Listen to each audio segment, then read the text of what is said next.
ভাইও তো হ্যাঁ, একটা ভাইয়ের কমেন্ট এসেছিলো যে দাদা এনসিসি সার্টিফিকেটে যদি ভালো গ্রেড থাকে, মানে আলফা ব্র্যাভো চার্লি এইরকম গ্রেড থাকে, যদি আলফা থাকে হয়তো ধরো, তো কী করা হবে, মানে যদি এ গ্রেডে থাকে তাহলে তা মানে এসএসসি জিডির এক্সাম বা আর্মির এক্সামে কোনো কিছু কি ছাড় বা কোনো কিছু থাকে?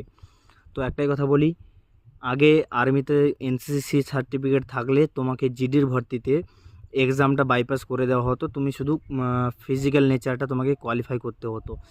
বাকি এখন তো অগ্নিবীর হওয়ার পরে ওই যে ব্যাপারটা ছিল ওই ব্যাপারটা আর নেই, ঠিক আছে? হ্যাঁ, তোমাদের এনসিসি থাকার জন্য তোমাদেরকে একটু এক্সট্রা প্রাধান্য নাম্বার দেওয়া হয়, ঠিক আছে?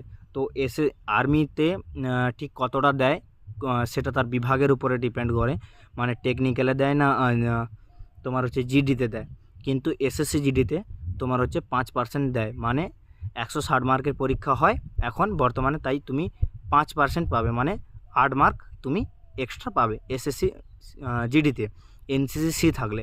আর এনসিসি বি থাকলে তুমি হচ্ছে 3% পাবে, আর এনসিসি এ থাকলে তুমি 2% পাবে।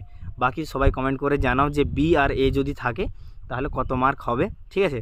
তাতে তোমাদের চেক করা হবে যে তোমাদের পার্সেন্টেজে কতটা জ্ঞান আছে। তো দেখা হচ্ছে নেক্সট ভিডিওতে।